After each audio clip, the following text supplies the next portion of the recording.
What's going on, ladies and gentlemen? This is Muscle, and this is another Two Line Music Hut's Entertainment Report podcast. And today, we have a special guest in the building. Listen, this gentleman here has been giving you hits after hits after hits from the 90s right up until now. You know we have in the building today? We have Mr. Eazi in the building today. What's going on, big boss? Mr. Eazi, keeping it breezy. Hey, Muscle, big up yourself every time.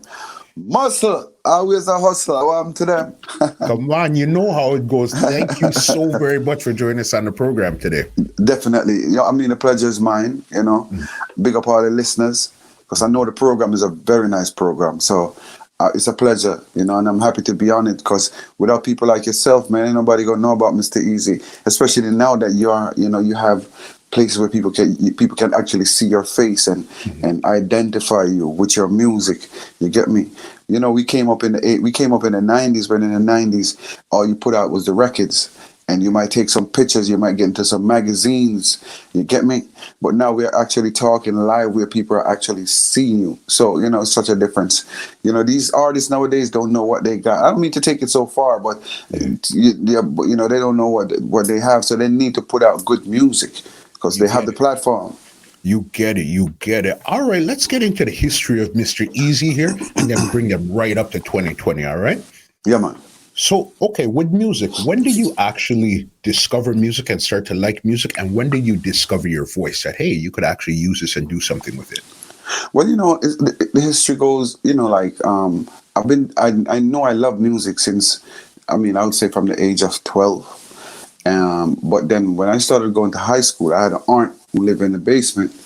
And out of all my aunts, she was the youngest one, and she was like the rebel that was into the dance. So big up my Aunt Bev.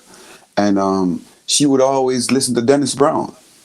Okay. And, by me going to the basement, and you remember those record players where the record player is actually down in the box, Yeah, and you put it in, and I started just playing all the records, and I just loved Dennis Brown's voice.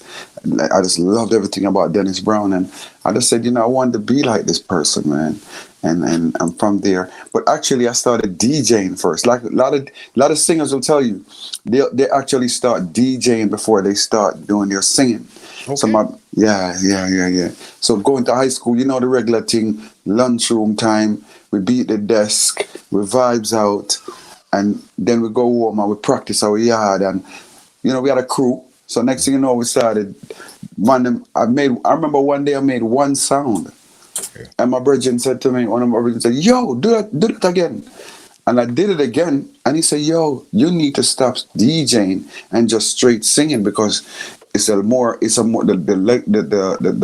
career you'll have a longer career being a singer than being a DJ." But I started going back and forth, like a little confusion, until I got comfortable in myself singing, and that's where I just started singing. Period. Just got rid of the DJ vibe, Okay, and then you got comfortable in singing, and that's when you started to move forward. So then, when you were DJing, did you have your name Mr. Eazi, or that came later?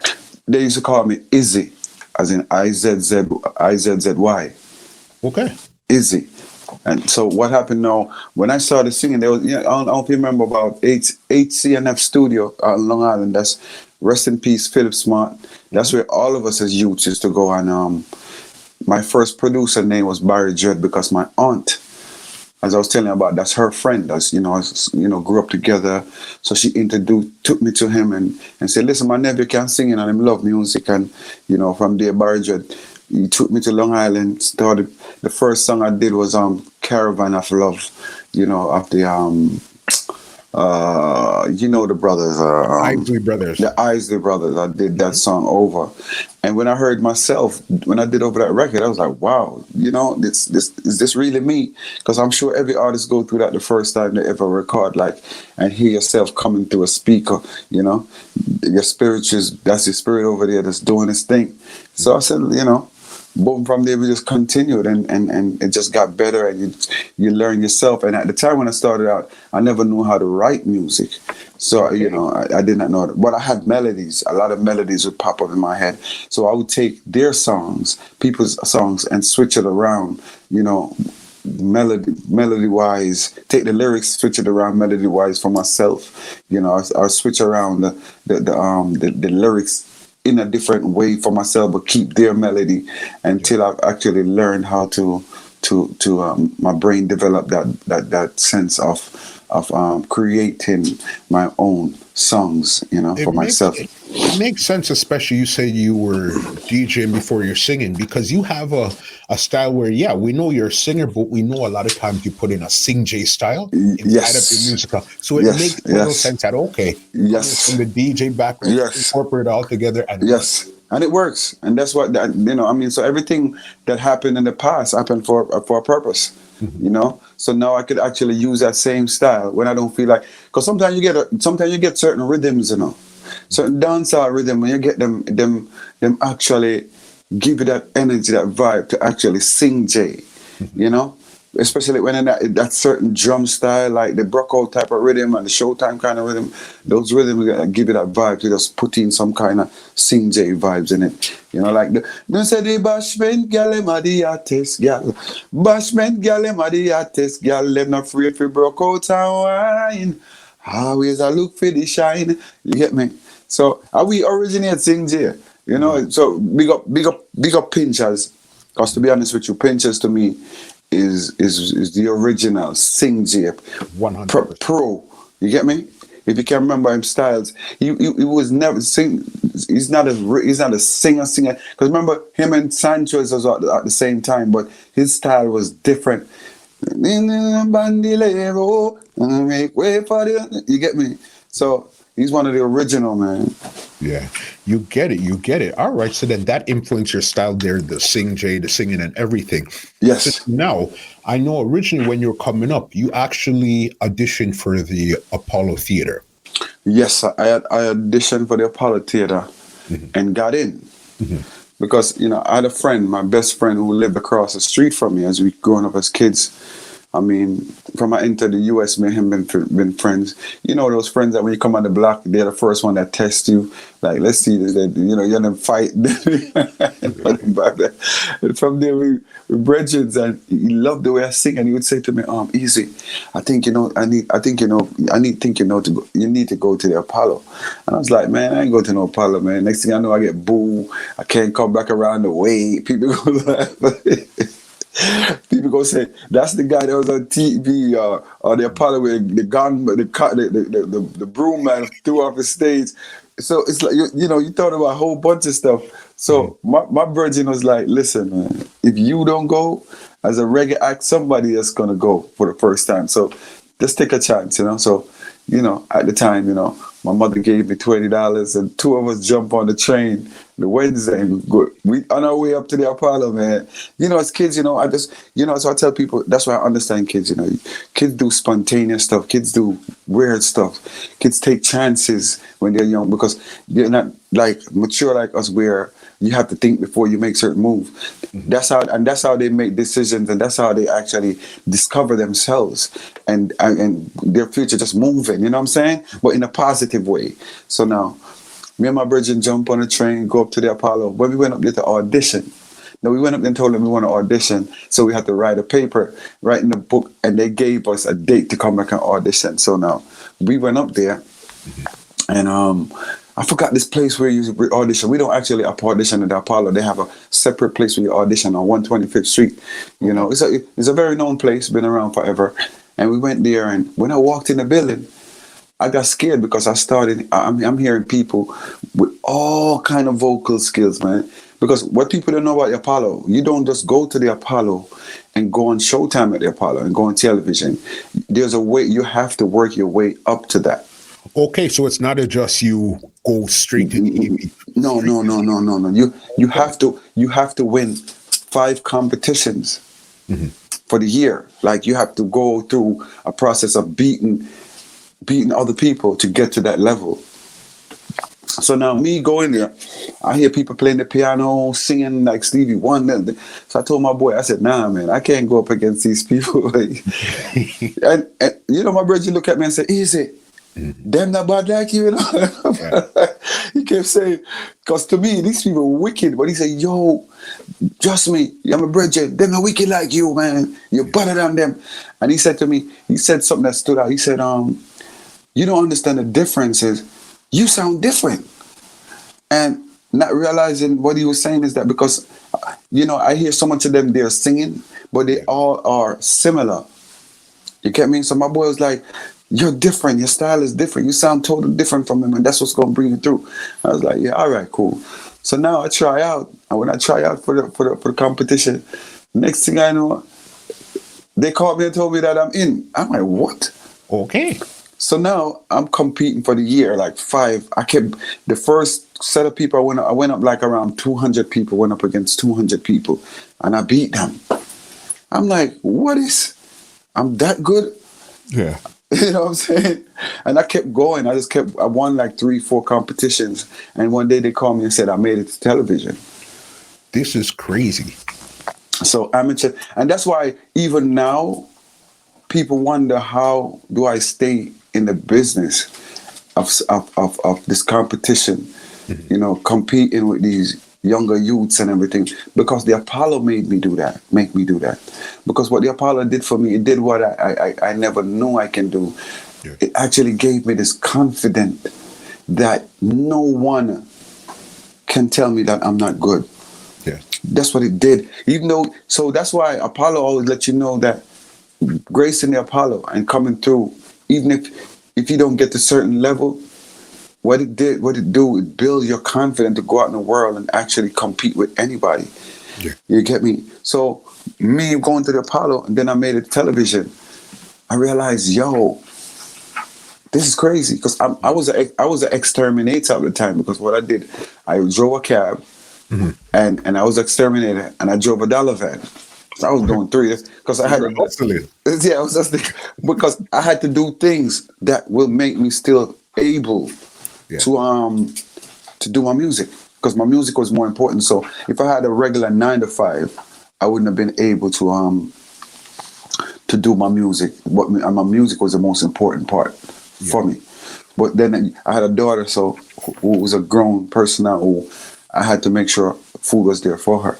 For sure. Yeah. So then you get to the Apollo now. So did you actually, when you got to the TV appearance now, did you win that, or you just did very good? I did very, very good. And you know what's so funny? And it comes back again where I tell people, listen, Apollo is weird. Because the person that came in front of me, and that's why my friend said to me, Eazi, it's not about you going to they even somebody told me they saw the Apollo like 2 weeks ago, because they do reruns. Yeah. And he said, the Apollo, the thing about the Apollo is not sometimes about who wins, but who is the difference. Yeah. So after that, I'm the one that got the call for the record deals. Okay. So I'm the one that got called for these record deals. Now, all of a sudden, my phone is ringing like, we need you to be lead singer for this group on Atlantic Records. I'm like, how do these people get your number? Yeah. You get me? So now, first thing I know, Big Daddy Kane saw me perform at the Apollo, him and Mike Tyson. And I asked them, please just wait and watch me perform. And he took my phone number, and he never called me for like 6 months. And one day I came with my mother said, yo, Ian, some guy named Big Daddy Kane, I don't know what kind of name is that. Some guy named Big Daddy Kane, because my mother is Jamaican, and she's like, what kind of name that? You know what I'm saying? Some guy named Big Daddy Kane called the house, brought him on talking. I don't know what kind of name that. He leave our number.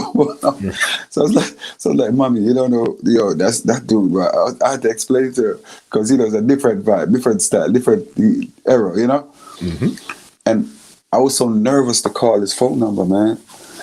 And when I called, them times was pagers. So I hit him up on the pager, and the pager said, yo, this Big Daddy Kane. You know what I mean? Them time, Big Daddy Kane was the Jay-Z. You get me? Sure. What year are we speaking about here? We talking about 90, 91. Okay. Along them times there. Yeah. So Kane called me and told, when he came back from California, he called me. and said to me, for me to meet him at the studio in Manhattan. Mm-hmm. And I'm taking the train, me and my same boy, because I never left my boy. We on the train going to Manhattan, and I'm nervous, because I got Big Daddy Kane want me to come to the studio, and it was Quad Studio, Quad, the same famous Quad. It was Quad. Yeah, you know what I'm saying. So I got the Quad, and they had the track ready and everything, and told me the part, and when I delivered the part, I did, and that's now where my confidence really building, because I'm laying down music quick. Because when you go in front of these guys, man, you can't itch, bro. You have to sharp. And he sent me around it. Once I walked in, it was like boom, boom, boom, ready, go. I went around and chopped it quick.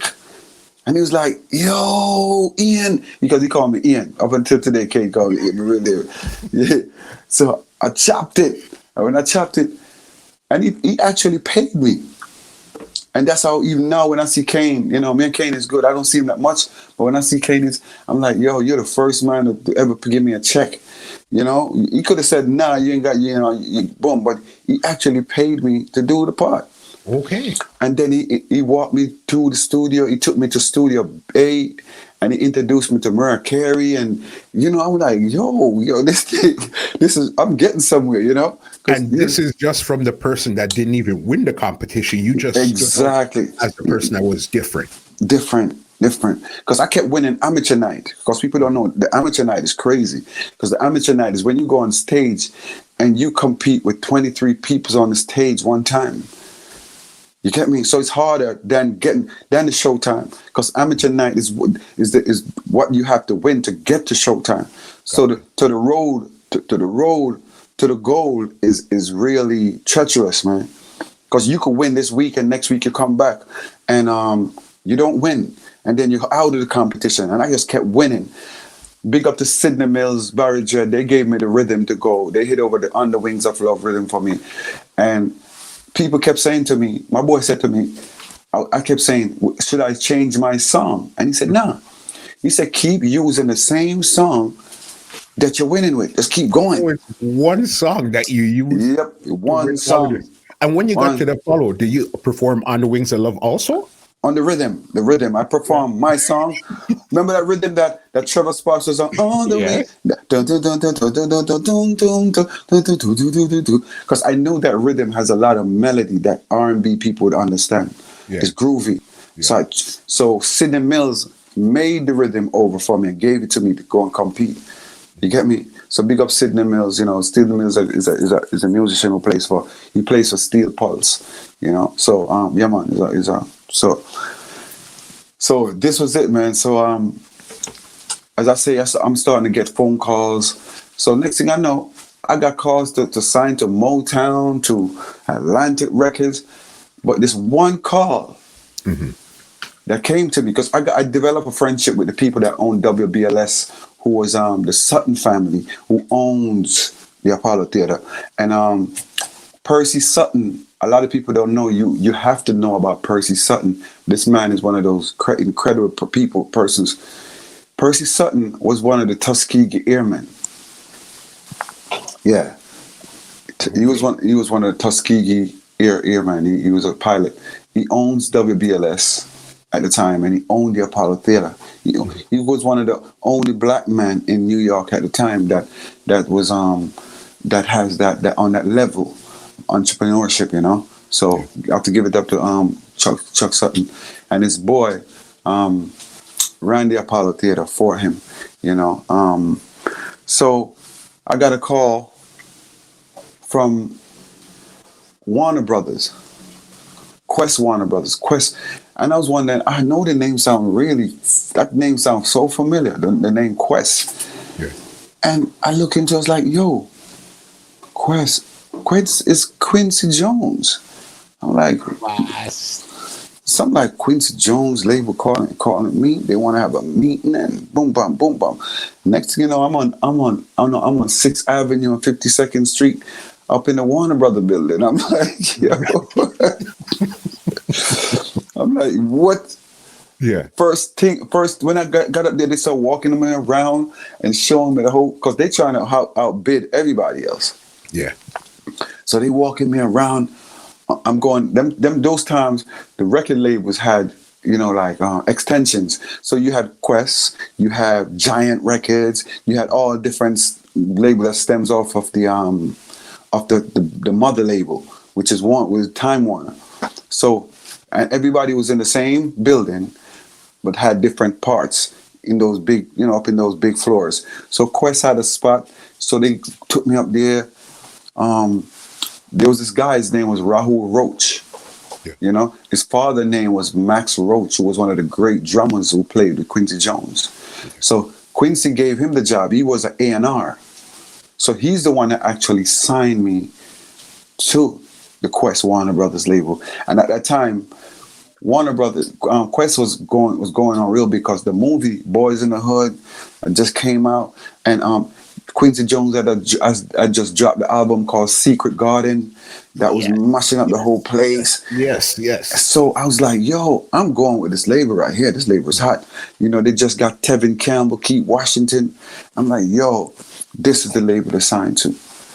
So, but let not understanding the music business, Quincy Jones is fabulous because he gave me an opportunity. But the person that got me through the record deal, as far as I signed to a production, not understanding what is a production. I signed to a production. So you didn't sign as an artist. You signed which I never understood. I could have signed to with an artist, but because I thought this person, and I never understood production. Yeah. And the first deal I got, man, was $500,000 at that time. I'm talking about when record companies was giving away money. Yeah. I got that deal, and not understanding that, I was more in love with the music and the videos and excited to go do this, and not realizing that you got to take care of the business. And that's where I see the person that got me that was signed through. He was buying cars and cutting off the top and made it custom made his own, using my money. What I'm saying? And it was, but you still never understood it until after a while. I had a good attorney. I had a real good attorney, and he took care of business and got me out of the deal. But I did deliver. I delivered an album. I have an album out. I was saying. I remember it's under your real name. Yeah, Ian Dyer. And the name of the album is Call Me Mr. Eazi. Which I find is super crazy. It's because, you went into the deal, I guess, as Eazi, but then they said, okay, let's go with your real name. But then you put out... No. What happened is record companies are funny. At that time, my A&R left. And they brought in a new A&R because I was going through legal problems. So by that time, record companies switch around. They're finicky. They switch around A&Rs. So this new A&R coming, his name was Mike. I forgot his last name. And he never understood my culture. And that's what it was. He never understood the culture like how Rahul and them understood it. So he was just coming he's real R&B, real American guy, don't understand the Jamaican culture. So I was explaining to him that the album need to be called My name is Mr. Eazi, and we're supposed to, let's do it. And he was like, nah, use your real name, Ian Dyer, and then you could call the album, Call Me Mr. Eazi. So that's the only way I could have kept the Mr. Eazi. But the politics was crazy. Yeah. So it was really crazy. The politics was really crazy. Like that's when record companies were really controlling artists, like tell you gotta do this, we gave you our money and this is what we want, and they're not going off. And that's why a lot of times we take albums and certain projects fail. Because you're not letting the artist be the artist and letting the artist ride with what got the artist to that where the artist is. You want to change up everything because you think you know, but you don't know. You get me? So I had to switch everything around and call me Mr. Eazi, and use my real name, Ian Dyer. Yeah. And I had to fight for that. Yeah, when I listened to the album there, you could hear, it sounded like Shabba, Maxi Priest, Patra, that type of sound. Because that was the time. Because of the time that we were in. So you had to deliver that song. Because actually, that album I actually worked with Mikey Bennett. Okay. Mikey Bennett. So at the time, Mikey Bennett had just produced House Call. So that's where you get these type of sounds. Because, the hot producer at the time, you work with a hot producer. The record companies want to know who's the hot producer. Mikey had just got that number. You just got telephone love and dial my number. You can dial my... And he had that sound. So they wanted that same sound. And that's how Mikey had 3 songs on the album. And that's when I met Dave Kelly as well. And I actually met Dave Kelly because of Dave. People don't know that Dave Kelly and his brother Tony Kelly were actually engineers for Maxi Priest. What? Yeah, they were the engineer on the road with Maxi Priest. You get me? So that's how they actually, developed their skills as engineers on the road. Because from what I understand, Maxi Priest was actually part owner of Madhouse at one time. Maxi Priest helped started Madhouse. When you say that, you're right, because I remember some of the early productions, if I remember good, it had Maxi Priest on them. Yes. Some of the early rhythms had Maxi Priest. One or two would have had him on it. Yeah, man. Yes, because you had a tune with Maxi Priest and Daddy's Crew. So now you could tie it in together and understand where I'm coming from. Yeah. That Maxi was actually the big developer of Madhouse Records. You learn something new every single day. Yeah, man. Okay, so then I guess that's how you built the relationship with Dave Kelly and Tony Kelly from back then. Yeah, man. So from there, record companies, I begged them to get me out of the deal because, as I say, I was actually struggling with the deal. Okay. So I actually got off the record label, and Dave had always promised me that, anytime I'm ready, I could come to Jamaica, and he got my back. Because, when Daddy's Crew and Maxi, when Daddy's Crew and Louis Culture and Terra Fabulous, remember they were the original Madhouse crew before me, Sham, and Wayne wanted them. But Wayne was always there, though. Wayne was always there. So Daddy's Crew at the time, remember, he had most of his songs was combination with him and Donovan Steele. Yes. So Donovan Steele never had a visa to travel. So Dave them asked me if I could actually go on the road and sing the parts for Daddy's Crew. So I went on tour with Daddy's Crew, Terra Fabulous, and Louis Culture. Okay, so you were originally singing the parts for, you mean Donovan Steele? Yes, because he couldn't travel. I did a lot of work. And this time you were still living in the States, or you were in Jamaica? I was still in the States. But because Dave actually produced on my Warner Brothers album, we got to know each other, and he was like, he appreciated that I actually had put food on his table. Mm-hmm. So now I need him, and he never turned his back on me. You get me? He never turned his back on me. So at this time now, he said, when the tour was done, he said, anytime you're ready, just come to Jamaica. I got you. So, but it's funny. It wasn't even him that made me go to Jamaica. I was at Randall's Island. I just recorded a song for Salam Remy. Champion sound is gonna kill you. I was in a sound clash. The girls that look ready get well trashed. At the end of round 1, I was held by the sound top gun. And then he said, yo, Eazi, won't you play another sound for me? I bigged up all the Brooklyn heads. And then I said, son boy, you gone. Champion sound is gonna kill you. You get me? So big. When we recorded that song, I had a real good feeling. That day was so nice. So I left the name of at that time, Palm Tree was the name of Salam Remy's his production.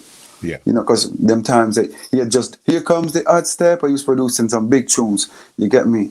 So I left, and they had a stage show at Randall's Island. George Crooks used to put on these shows at Randall's Island. And I remember this man walked up to me, and he held my hand and like, He nailed on one foot. No disrespect. And he looked at me and he said, "Yo, you are a wicked singer. You need to come to Jamaica." And that man was Beres Hammond. You know what I'm saying? So that's how I ended up. That's who took me back to Jamaica. Wow. Just this man said Beres Hammond. Yeah. That's how I got there, man. That's how I got there. It was on that vibe. So then this is still the early 90s. This is so then what year are we talking about here now? This was like 95. We're talking 95. Okay, so then now is when Madhouse is firm and ready to go right now. Ready to go. Because remember, this was 95 and I actually went to Jamaica. Because this was the summer of 95. So now, after I met Beres there and he said, "Yo, come in," and everything. So now, that's when I left 96. That's when Beres had everything ready for. Because I didn't go to Jamaica recording for Dave. People don't understand. I wasn't recording for Dave Kelly. I went there recording for Beres Hammond. I was recording for Harmony House. I didn't realize that. I thought the link was really Dave Kelly. I didn't realize the link was really Beres. No, it was Dave. It was Beres Hammond. That was the first goal. So I actually started right now. I think one of the best work that I've ever done. One of the best albums, because I mean, since people have been here. I don't know if you heard the song that I have. It's called "I'll Always Be There." Okay. on the Rockaway rhythm. Yes. I just discovered that the other day. I said, I never heard this before. Okay, there you go. Now you can put it together. Now you can put it together. Now you can actually put together and see that I've been recording for Beres for a while. Beres actually, I've recorded 20 songs. I recorded 20 songs at Beres. 20. Beres, boss? You know? Okay, so you recorded these songs for Beres, but it seems like you really took off when you got to Madhouse. Yeah, because when I was at Beres, it was taking a while for the project to come out, and I'm in Jamaica. At this time, you have to say I moved back to Jamaica. Yeah.